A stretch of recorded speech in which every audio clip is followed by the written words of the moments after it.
In this lecture, we'll study about virtual synchrony and commit protocols.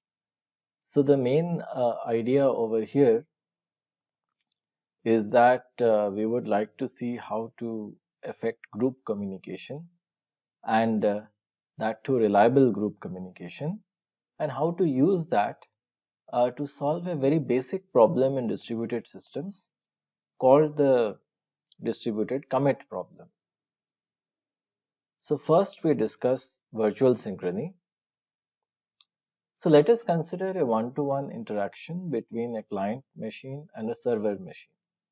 So it is possible that there can be faults in the middle and some of the messages may be dropped. So given the fact that messages can get lost, there would be a need to resend messages. So let us assume that the client sends a message. So either the unreliable network can drop the message over here, or maybe the server can crash, or maybe the response can get dropped. So the client does not really have a mechanism of distinguishing between these three scenarios.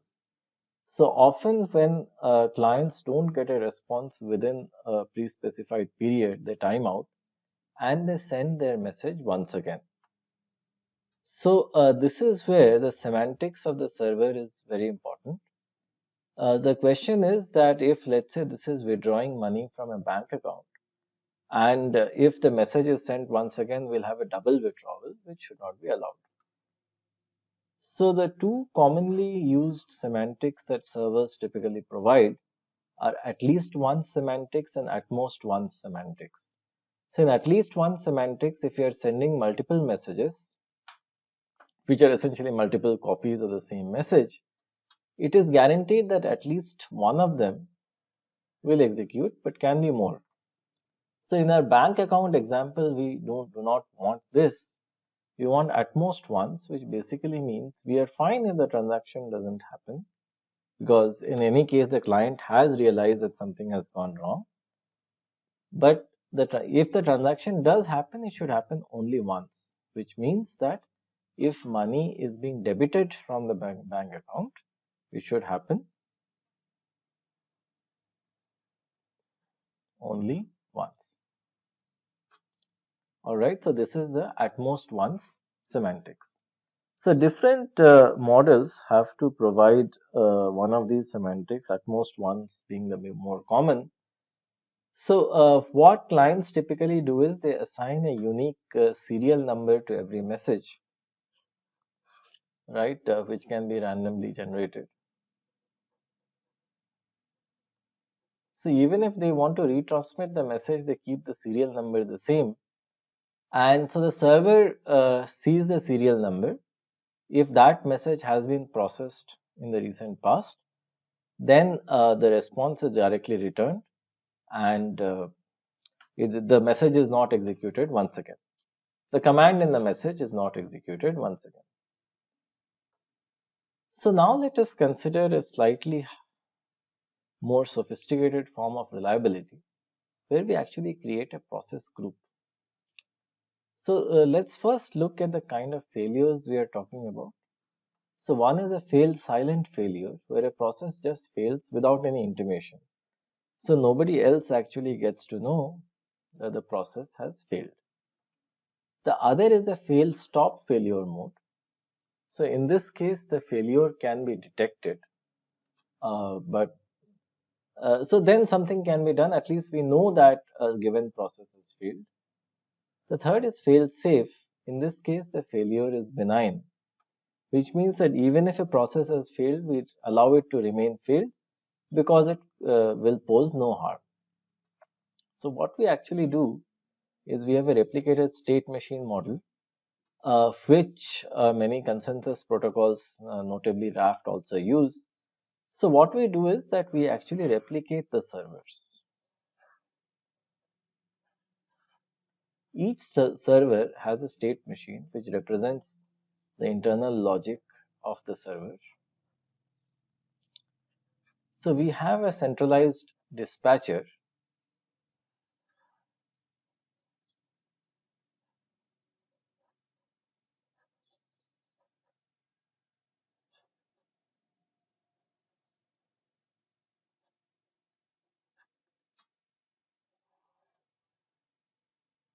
any client request, it is sent to the dispatcher.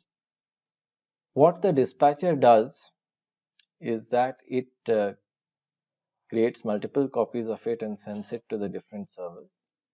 And all of them apply the command in the message to their internal state machine. So one advantage is that just in case, let's say, two of these servers fail, at least this server can keep the entire system running. So this adds a layer of redundancy to a distributed system such that it is immune to failures. So this is done by replicating the state across the server processes and given the same user input. So same user input is given to all the servers and they pretty much compute their results, which are supposed to be the same in the normal case. And then what we can do is that when their responses come, we have a voting engine where we essentially choose the majority, and that is passed on to the client. So let us look at some of the failure tolerance guarantees. So if there are k fail-stop failures, we essentially need k plus 1 processes because one of the processes will keep running. If the processes are given the correct input but they can produce arbitrary outputs, we need 2k plus 1 processes with k failures. The reason is that we will have a majority with at least the k plus 1 correctly running ones. Hence, voting in this case would work. If the dispatcher is not trusted, so the dispatcher is like the commander in the Byzantine consensus algorithm. So if let's say the dispatcher is not trusted, so it can create different versions of the client request and send it, then we say that the input is wrong, it is malicious. So to tolerate such kind of failures, as we have discussed in the lecture on Byzantine agreement, that we need 3k plus 1 processes. So let us now define the notion of reliable multicasting, because as you see, this operation of sending one message to multiple servers is known as multicasting. Say one-to-one message exchange is a unicast and a one-to-many is a multicast. And this is where we desire some degree of reliability, because this is a very central mechanism in the design of our distributed system. So let us define a multicast channel C, where if you look at it, this entire thing is a multicast channel C. And so we have a sender group. A sender group is a set of processes that can send messages on the channel. And we have a receiver group, which are a set of processes that can receive messages on channel C. So the reliability guarantee is like this, that if a process P is an element of receive C, then message M should be delivered to P as long as P does not change its membership throughout the duration of the message transfer. So which basically means that we are creating these process groups of a sender group and a receiver group. So assume we want to deliver a message M to process P. As long as P is an element of the receive set and it throughout the duration of the transfer it continues to remain an element, the message should be delivered to P. So there is also an atomicity guarantee, which essentially says that if the message M is delivered to process P, it is delivered to all the processes in the receiver set of the channel. So why do we have the reliability and the atomicity guarantees? Well, the reason we have these guarantees is because the sender and receiver process groups can actually change with the execution. So the process groups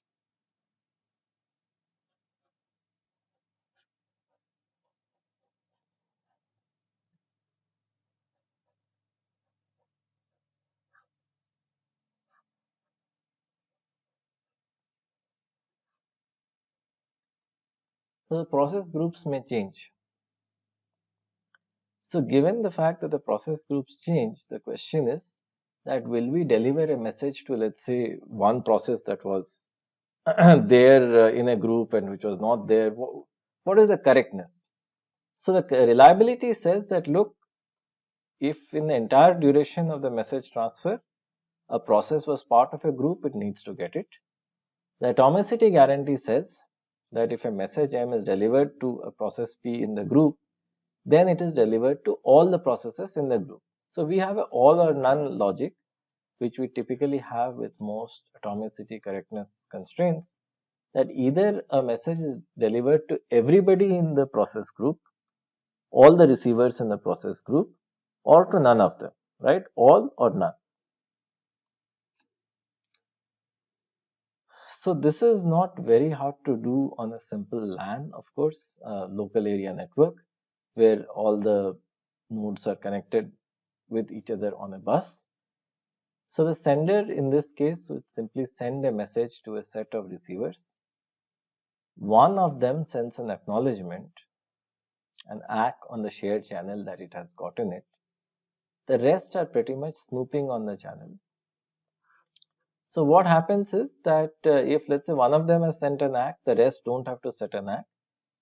Furthermore, it is possible that if a receiver has not gotten the original message, but it sees an acknowledgement for it, then it sends a separate request to the sender for the original message, which it gets back.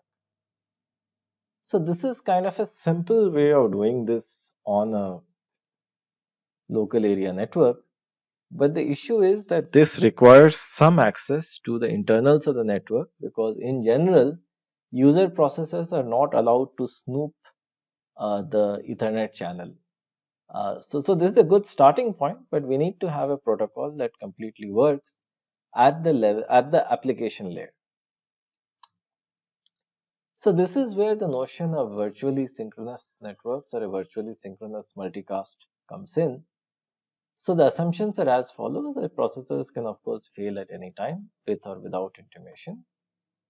So we define a virtually synchronous multicast, which is like this, that a message is delivered to all non-faulty members of the group. So it's atomic. It's either delivered or it is not delivered, right? But if it is delivered, it's delivered to all the non-faulty members of the group. That's point number one. Furthermore, all the members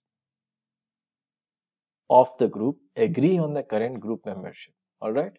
So which means that the group membership, all the processes that are a part of the group membership, all the members agree on it. All right.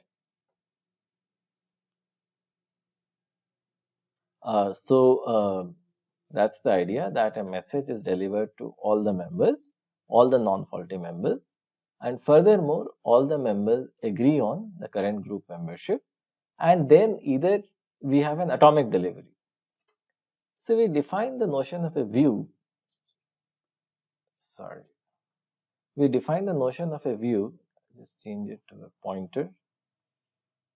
We define the notion of a view over here, which is the subset of the receive set and a send set. So the processes are added or deleted via a view change. In a stable state, all the processes agree on the current view, and pretty much the way a view is defined, a message is either delivered to all the processes in the view or to none. And of course, the view is considered to be a set of working processes that are a part of non-faulty processes. That will clearly be a subset of the receivers and the senders.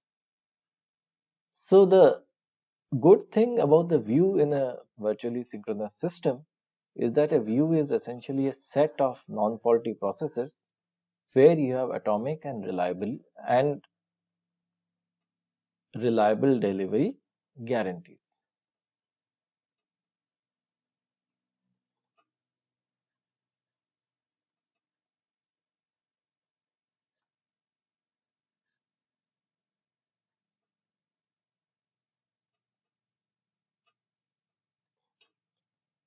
Furthermore, all the non-faulty processes see all the view changes in the same order, which means that there is a global consensus on the way that the view changes. So let us say that we have a given view, which means we have a set of processes. We have a process group. So view is essentially being used as a synonym for a process group. And the assumption here is that the process group is a subset of the global senders and receivers, and all the servers in this process group are non-faulty at a given point in time. So let us assume that V changes to V star. So if a message M is sent to V before the view change, then either all the processes that are an intersection of V intersection V star receive M or none do.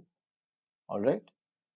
So the important point is that let us define a view V and let us define another view V star. Let us say that before the view actually changes, I send a message M to view V.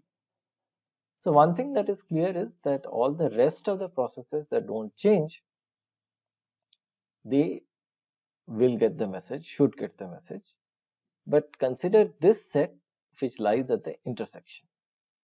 So what we claim is that all the processes in this set also get the message M. So there is an inherent sequentiality in the view change, which means before a view changes, all the messages are delivered to the old view. Then in a sense, so if I were to consider a linear timeline, these are all the message deliveries of M, M dash and so on. Then there is a view change. And after that, all the messages get delivered to the new view with the same guarantees of atomicity and reliability. So the other interesting thing is that a message sent to view V can be delivered only to processes in V and not to successive views. So I'll tell you the overall crux of this discussion. The overall crux of this discussion is like this, that we are defining a process group of non-faulty processes called a view. So the view is essentially the current set of receivers. So if I were to send a message, it's either delivered to everybody or to nobody. And if the view changes, that is considered to be an atomic event. Just before the event, all the messages get delivered to the previous view. Just after the event, all the messages get delivered to the new view. So this is a sequentially happening thing. So let me give an example of virtual synchrony. Let's say that the view here would be P1, P2, P3, P4. So any message will have to be sent to all of them. And let's assume that so similarly, if I were to consider this message of P2 sending the message, it will have to deliver the message to P1, P3 and P4, which means the rest of the processes. Now let us assume that there is a failure with process P2. So the view changes to P1, P3 and P4. So in this case, any subsequent message transmission and message receiving, that would only go to the processes in the new view, which are P1, P3 and P4. In this case, P1 also sends, it sends to P3 and P4. Now assume that P2 comes up and P3 goes down. So the new view becomes P1, P2, P4, and any subsequent message transmission is only sent to the members of the new view, which are P1, P2 and P4. Finally, it is possible that at one point on time, where denoted by this dotted line, the view will finally change to P1, P2, P3, P4. So here, if I were to draw a line like this would be wrong, right? And because why is that? Well, that is because nothing can be delivered to this process, it is faulty. And also, if I were to draw a line like this, that also would be wrong, because this message was fundamentally meant for the processes of the older view. So it cannot be delivered to a process in the newer view, which is something that is being said here. So let me just erase the ink on this slide. a message sent to view V can only be delivered to processes in V and not to processes in successive views, which is why this particular message transfer would be illegal, right? So we consider a view a closed world of its own, where atomicity and reliability guarantees are provided, and once the view changes, all old messages are like all dead. So our time starts from when the view changes. So a few more assumptions. Well, so people in the literature have made two kinds of assumptions. So should a sender be a member of view V? Well, many people say yes, many say no, need not be. So the assumption that we are following is that the sender should be a part of view V. So now assume that if a sender that is part of a view, the sender crashes. So if the sender crashes, what happens then? What happens is that we need to flush all of its multicast messages that are in flight, if possible, because we wish to provide atomicity guarantees, right? So this will be elaborated. This is a fairly complex process. So I have just summarized multiple slides worth of material into a single line, but this is a reasonably complex process, right? So this will be elaborated quite a bit in subsequent slides. So first is that we take care of its messages, which means that either messages get delivered to all the processes in the view, or whatever messages are there, they are flushed from the system. Then we remove S from V. So then of course we go in for a view change. So as long as S is a member of V, all the assumptions of virtual synchrony continue to hold. Alright, and after this is removed, we go for a view change. If a receiver crashes, we can either deliver the message later, because rest of the processes in the view have a copy. So if let's say it comes back up, right, we then deliver it later if you are willing to tolerate transient ephemeral fault, or the other is that we remove the receiver from the view, the latter being more common, where the receiver is removed and we go in for a view change. So one important point is that here we are simply talking of delivery, and we are not talking about the consistency requirements like causal or sequential consistency. So virtual synchrony as such is independent of the order of message delivery. The only thing that virtual synchrony cares about is essentially these process groups, which we are also calling as views. So it basically says that a message is either delivered to everybody in the current view or to nobody, and the view changes appear to happen to everybody in the same global sequential order. So how would we implement a virtually synchronous system? Well, that's easy to do, and in fact it is required in any practical distributed system.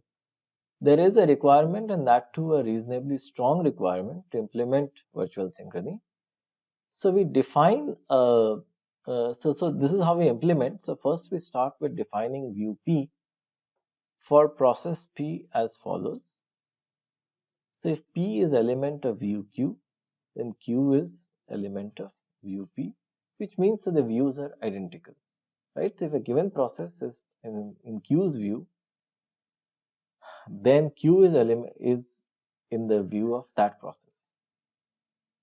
So any message that is received by process P is at the moment is temporarily kept in a buffer called the Q of P. So consider this to be an array which points to this buffer. So any message that is received by P is stored in this temporary buffer. Now assume that P fails. So if P fails, we first flush the messages sent by P if they are not delivered to any process in the view, right? So if let's say P has failed, and let's say P has some messages it intends to send, and they have still not been delivered to any process, then the messages are flushed, because if a single process gets it, all the processes need to get it. Then we need to ensure that all the outstanding messages, which means those messages that some subset of processes in the view have gotten, they are ultimately delivered to all. Once that has happened, we remove P from the view and we go in for a view change. So the important aspect that we need to consider over here is that if any process P fails, then we need to look at all the messages that it has sent or is intending to send. So if a message is still there in its output queue and it has not been sent, the message is flushed. Otherwise, we wait till the message is delivered to everybody. And then we remove it from the group. So sending a message, what we do is we attach a timestamp with each message. It increases by 1 with every send. So we attach a timestamp and the ID of the sender. So let us provide a solution to this assuming FIFO channels. So for this, we introduce the data structure received P, Q. So the highest numbered message from Q that is received by P, let it be stored in this array, right? Which essentially, so as we have just described, every message has a sequence number. So the structure of a message would look like this.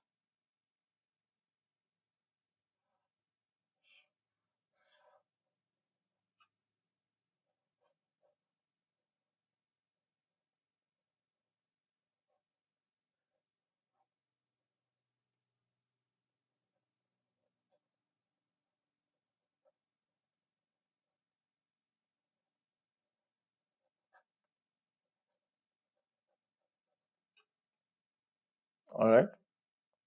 So if Q sends a message to P over a FIFO channel, P maintains a data structure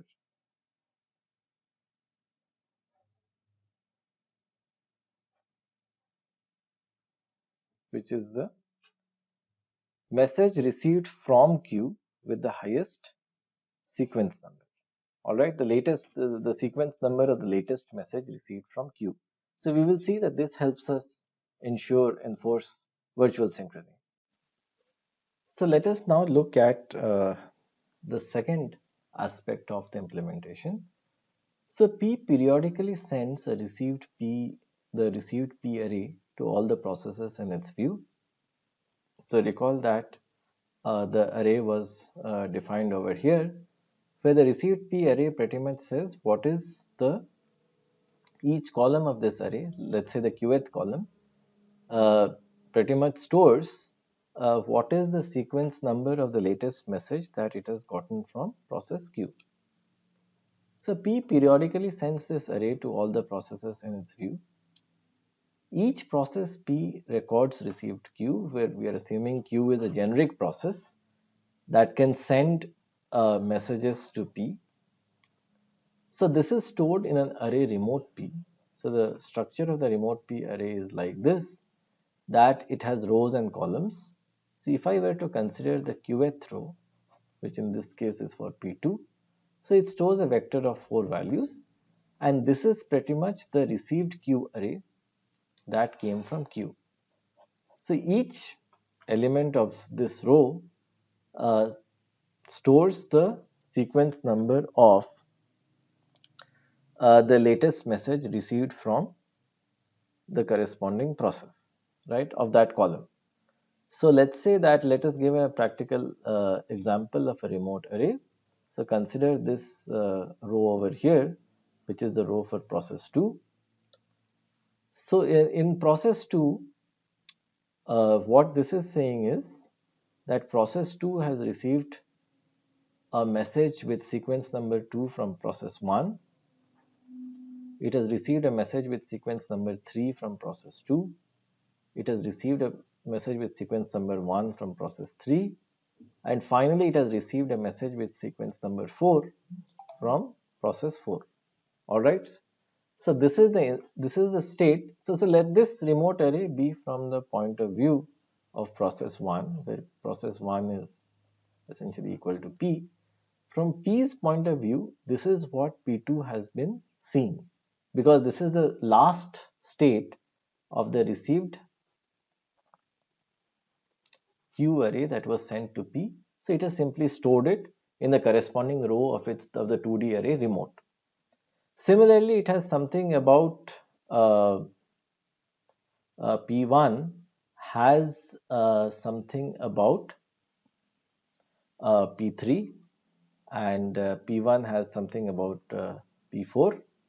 All right, and this would basically be the received 3 array that it got from P3, and this would be the received 4 array that it got from P4.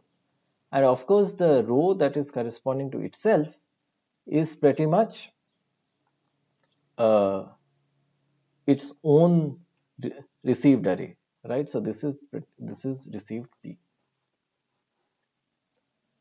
So the important point to consider over here are actually these columns, because the columns are telling us something. So consider the first column. So this is what all the processes know about messages from P1. So clearly P1 will have the latest information about its message because it also sends to itself. So in the column, the message with sequence 2 has been received by P1, by P2 and by P4. However, P3 hasn't gotten that message. The latest message that it has gotten has a sequence number with 1. That's the reason when we compute the minimum does not match all the entries. There is a divergence. So this message, which is message 2 from P1, this is considered to be unstable. That is because it has not reached all the processes, right? So it is still in flight. However, if I consider this message, which is message 1 from P3, so it has reached P1, it has reached P2, it has reached P3, it has reached P4, and the minimum is equal to all the elements of the column. So message 1 from P3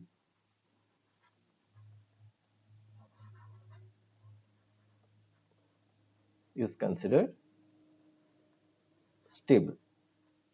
All right. So message 2 from P1 is unstable. We can clearly see why. And message 1 from P3 is stable. You can also see why, because everybody has gotten it. So now let us look at the flush process and the view change process in some more detail. So till now we have slightly been looking at it superficially, but given that we have introduced these tools, we can look at it in slightly more detail. So a given message, a message M is stable if it has been received by all the processes in the current view. Refer to the minimum vector. So if the minimum matches all the entries in the column, the message is stable for the remote array, right? So the message can be delivered to the process's next layer, correct? So of course the remote array, the 2D remote array is from the point of view of a single process only. But even if a single process knows that all the processes in its view have gotten the message, this means it is stable.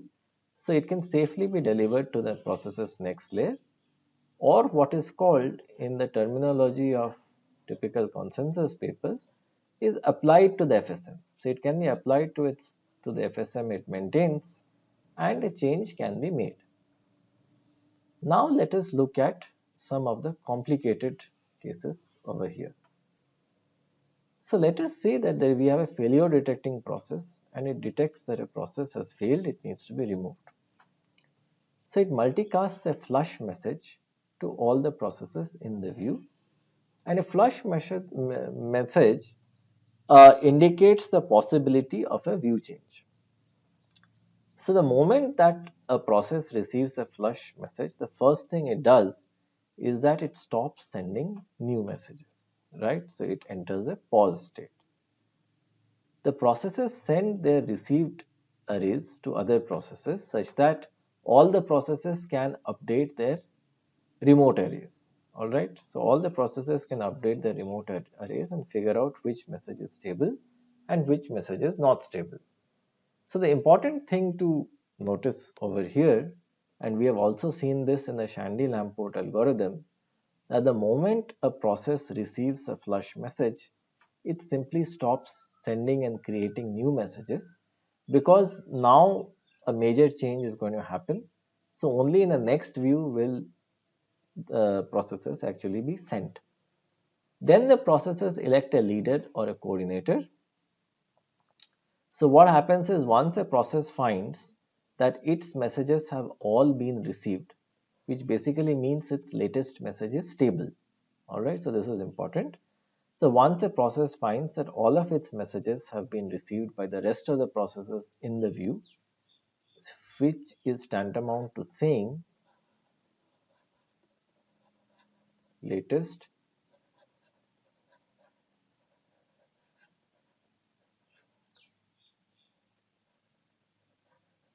message is stable, and it has received all the, and it too has received all the messages. So that is why, why is that the case? Well, that is the case because at least the sender always knows, or always has the latest message. So just look at this. Just look at the diagonal elements in this figure, and it will be clear what I am trying to say.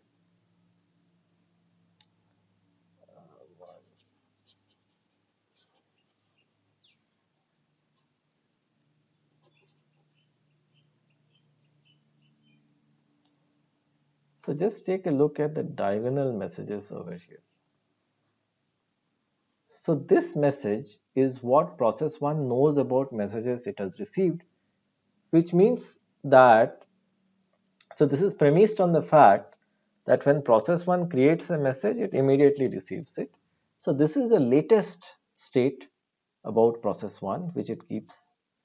And so similarly, if process 2 is sending a sequence number of 3, it basically means the moment at which process 2 generated this uh, array received 2, 3 was the sequence number of the last message that it created. And the same holds for process 3, the same holds for process 4. So after a flush message is sent, we know that no new messages are being created. So any received array that a process gets, which is this array over here, this array over here, that a process gets after processes stop creating new messages, one of the entries, which is the ith entry of the, let's say received q is being sent, then its qth entry is going to be the latest that q has generated, right? So this viewers need to convince themselves of this fact, that the qth entry of received q will be the latest, because q will at least know what is the latest message it has created. And if it is not creating any more, so this would be the latest message. And so that is how a process can know if it has received the latest messages generated by all the processes or not. So coming back to this point, every process would know via exchanging these received arrays whether all of its messages have been received, which means its latest message is stable, and whether it has received all the messages. If both hold true, then it sends a flush OK message to the coordinator, which means that from the point of view of the current view, it is done. It has gotten everything, it has sent everything, and whatever it has sent is stable. Otherwise, the coordinator waits for some time, and the individual processes wait for some time, and if their messages are not becoming stable, then they send a list of unstable messages to the coordinator. So the coordinator takes upon itself the onerous task of ensuring that all the processes sent to a view reach everybody, right? That would be the atomicity requirement. So the coordinator does not get all the flush OK messages, then it will collect the unstable messages by querying the individual processes, and it multicasts all of them once again to all the servers that have not gotten them. And after getting acknowledgements, which means after ensuring that every process in the view is every message sent in the view has reached everybody. It is time to change the view, so it sends a view change message to all the servers in V union V star. But V star is the new view, so the old ones either remove themselves from the view and the new ones add them to the view. So it sends a view change message and the view is changed. So this ensures the correctness. So if I were to go back to this figure, so this basically ensures that none of these arrows, none of these solid arrows cross this dotted line arrow. For example, if I were to delete this and I would do this, this would be wrong. This would violate virtual synchrony. And the reason is that this was sent in a previous view and it is being received in the next view. So this is clearly not allowed.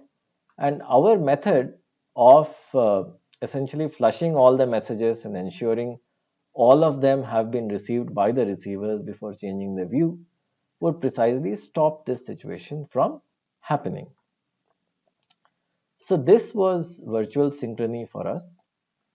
So now assume that I have been able to achieve virtual synchrony, which means I can create a stable process group.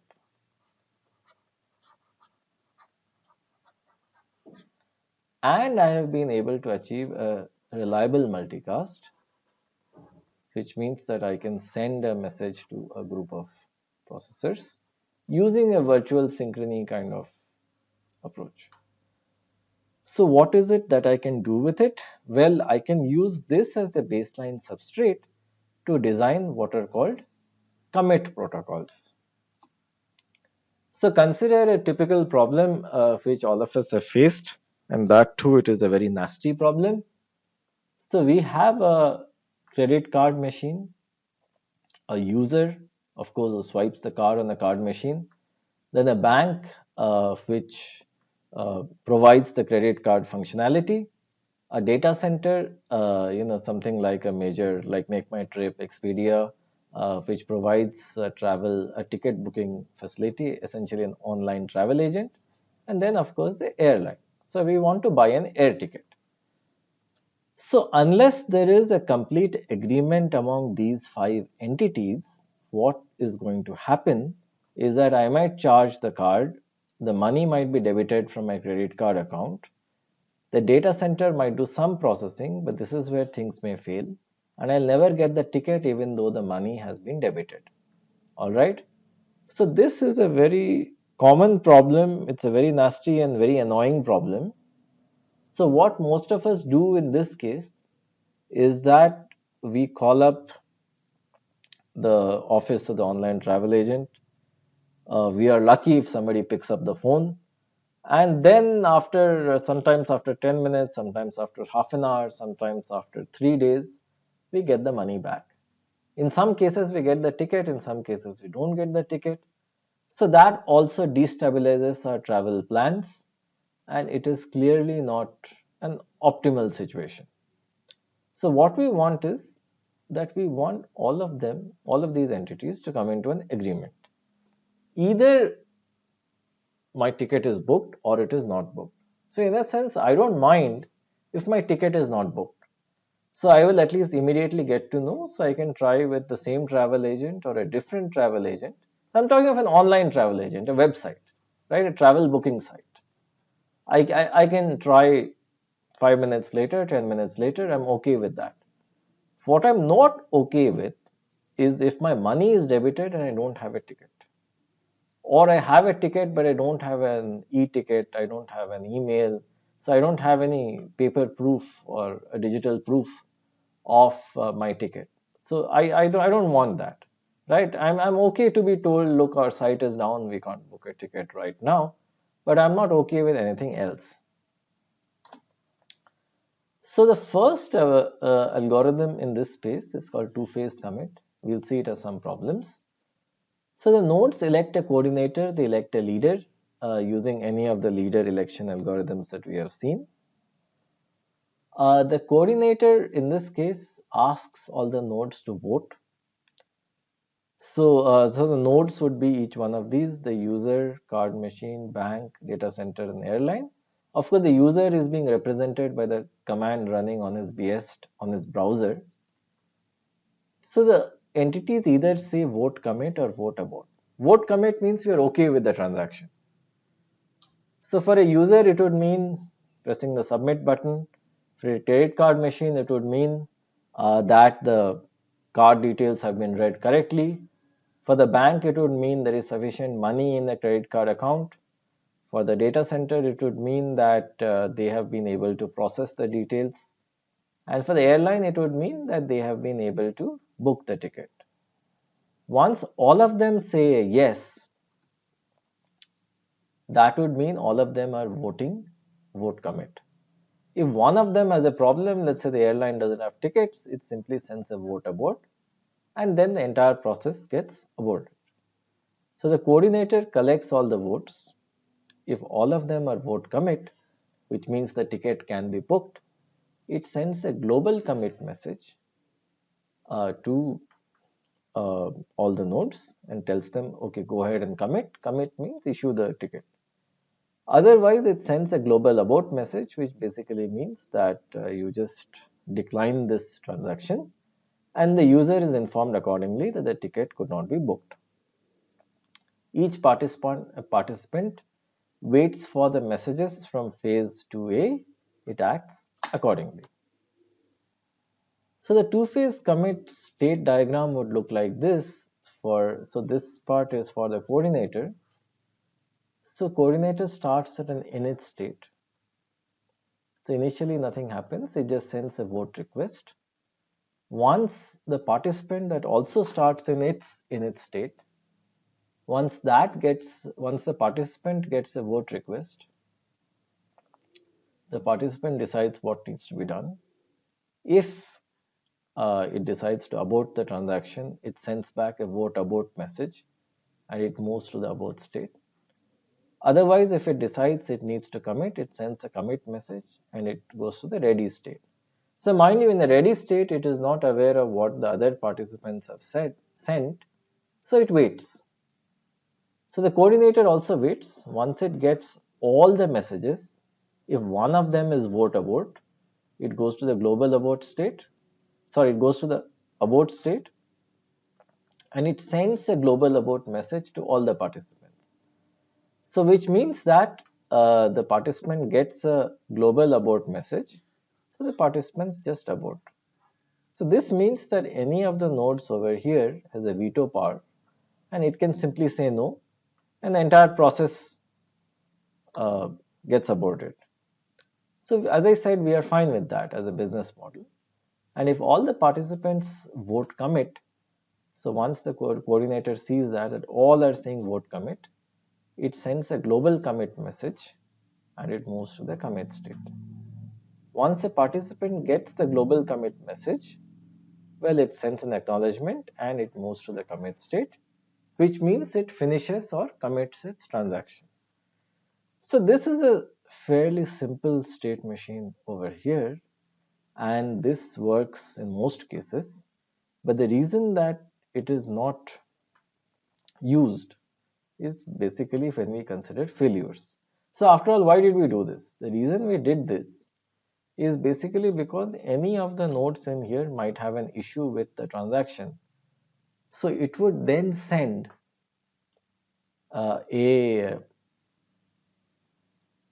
it would then send either a commit or an abort notification, and if there is a single abort, the entire transaction would get cancelled. So the reason we have problems particularly with this is because any of these entities can fail. So failures are something we have to consider, and most often we have network failures, we have timeouts, all kinds of things. So in this case, let's say a participant fails and there is some amount of non-volatile memory, so the participant recovers and restores itself to the old state. So the participant recovers and restores itself to the init state, well, no problem, it just aborts.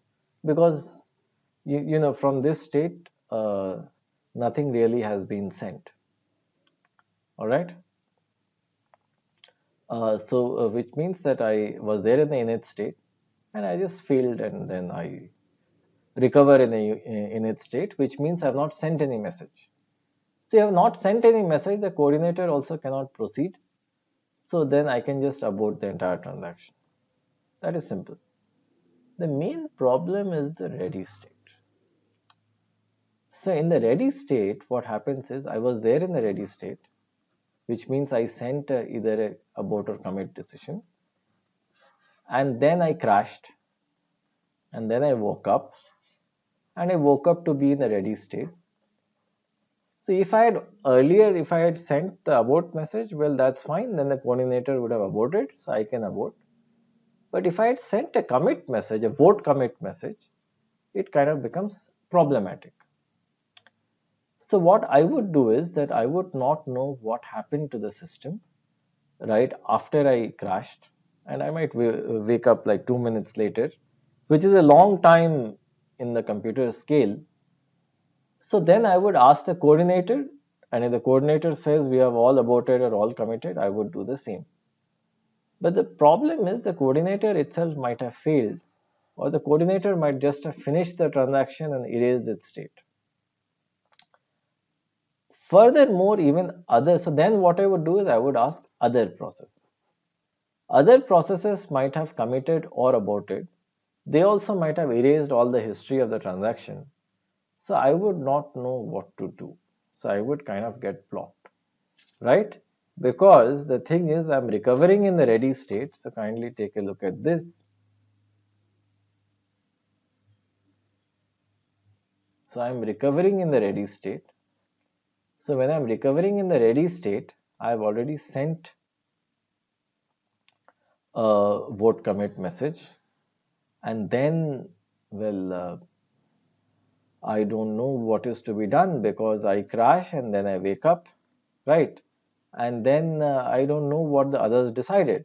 Of course, from init, if I had sent a vote abort, then that's okay. I would have simply gone to the abort state, or if any state, any intermediate sub state, I would have recognized that everybody is aborting, I would have aborted.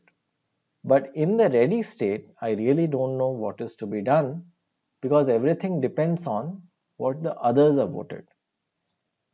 And if I'm not able to contact the coordinator or another process, then I really don't know what happened to the system. So I'll remain blocked forever. So this is thus called a blocking protocol, and it does not give us a deterministic answer, which is why the two-phase commit protocol is not actually used. And of course, if I can fail in the abort or commit state, that's not an issue because I already know the state of the system.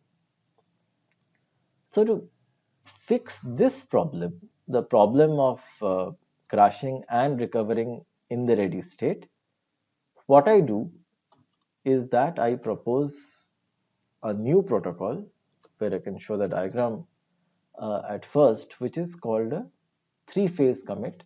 So instead of two phases, I have three phases. So in this case, I add an extra pre-commit state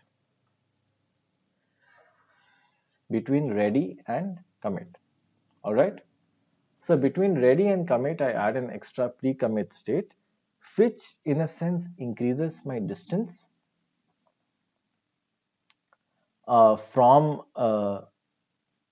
increases the distance from the wait to the commit state, which we will see is important. So in this case, what we are actually doing is that if I were to compare this diagram with the previous one for two-phase commit, there is an extra state in the middle. We call this the pre-commit state, and we claim that by adding this pre-commit state, many of our problems have been solved. So let us first go through the protocol and then we will discuss its advantages. So it starts in exactly the same way. The coordinator sends a vote request message, which is step 1. each of the processes gets the vote request message. So they either send a vote abort, which immediately takes us to the abort state. So this part remains the same. Or so this is also a time step 2. The participants send a vote commit message and they move to the ready state. All right. So what happens is this part is the same, that they either vote abort or commit, and if they vote commit, they move to the ready state. So when it's in the ready state, the participant keeps on waiting for messages. If it gets a vote abort, then of course it sends a global abort. Or if it sends, or if it gets all the replies and all of them are a commit, then instead of directly global committing, it sends a prepare commit message. All right. So sorry, this should also be time step 3. So it's sends a prepare commit message and it transitions to the pre-commit state. So once a participant gets a prepare commit message, so then it sends a ready commit message, which means it's saying that I'm ready to commit. That is mainly because that it has already voted that it will commit, so it cannot change its mind. So it will send a ready commit message. It will go to the pre-commit state. Once all the ready commit messages have arrived, sorry, this should be time step 5. Once all the ready commit messages have arrived from all the participants, then the coordinator knows that all the participants are ready to commit, and so then it sends a global commit message. And the global commit message, once it is received, all the participants commit and send an acknowledgement as well. So the important point to note over here is just this additional state in this path, which is the prepare commit. And when the coordinator receives all the vote commits, instead of directly committing, it sends a prepare commit message, which also takes all the participants to the intermediate state called pre-commit. And from there, once they receive a global commit message, they finally commit. So this is the algorithm that each of the participants has to follow. All right. And so this part of the algorithm was for the coordinator. This is for a participant. They look more or less similar, just with this extra state. This is summarized in this slides. I'm not going over it once again. So this is something that I just described. The operative part of it is that we actually send a prepare commit message that takes us to the pre-commit stage, and then after a prepare commit message we move to the final commit. After the pre-commit state we move to the final commit state. So this extra state over here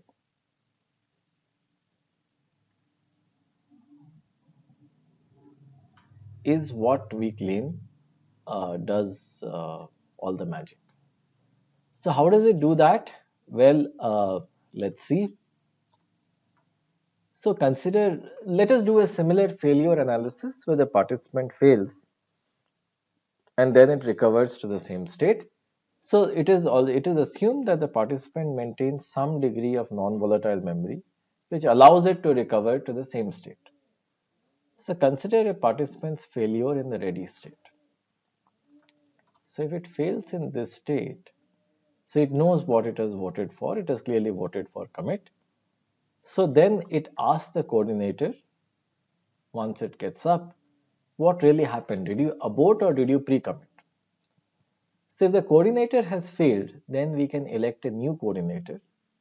And the new coordinator can check that if any process has gotten a pre-commit message, then it will proceed towards a global commit via this route.